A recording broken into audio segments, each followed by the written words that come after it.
Here at UNC's indoor practice facility after speaking with defensive coordinator Jay Bateman. I'm Ross Martin for Inside Carolina alongside Greg Barnes of Inside Carolina. This is the football practice complex, Ross. That's right, and we're wearing our navy blue today.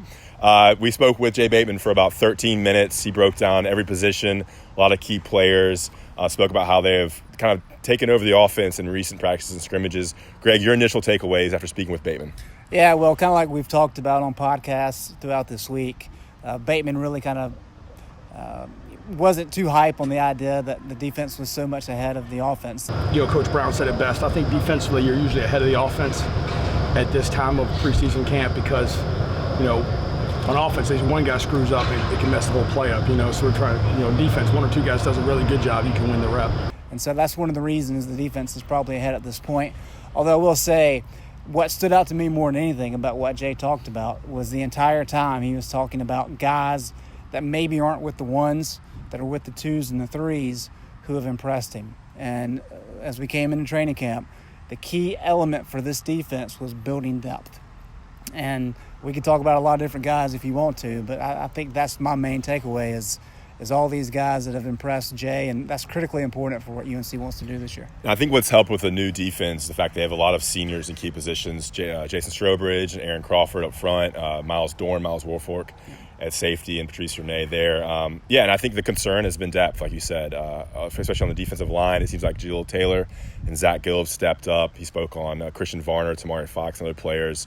And then linebacker, I know you've talked to Dominic Cross. What do you think about what he can do in kind of that linebacker group, which I think is maybe the weakest group for this defense? Yeah, and, when you talk about Dom Ross, this is the guy who, throughout the course of his year, we've seen the talent. I mean, that hasn't been a question mark. It's been a matter of, okay, can he kind of get it all together? And Dom has said in recent weeks that, he didn't really feel like the previous defense utilized him to the best of his ability. He saw this as a fresh start coming in. And by all accounts, and talking with Mac Brown, talking with Jay Bateman, talking with Dom's teammates, he's really kind of changed his approach this year. And so I think he's a guy that can really be a solidifying force in the middle.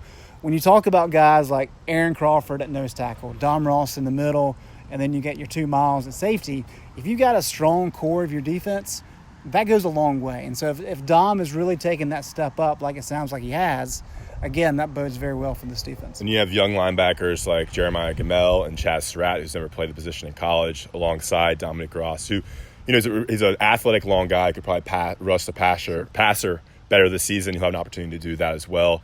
It'll be interesting to see how the outside linebacker role is utilized in this system with a 3-4 front. But like we said, the veterans are the key. If they stay healthy, I think this defense can be really good because at the top, they're really nice. Behind them, there's a little bit of depth, but if you get really deep into it, there's not much there.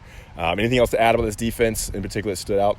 No, I would say we keep talking about depth. The critically important part of that is that when you have a guy like Phil Longo on the other side of the ball who wants to push pace, we're talking 75, 80 snaps a game, similar to what Fedora did. But you've got to have quality guys that can step in for the Crawfords and the Jason Strobridges because you don't want those guys to get injured and get tired. And that's what happens when you play too many snaps. So that's why that depth component is so important. Good stuff. For Inside Carolina, I'm Ross Martin, and this is Greg Barnes.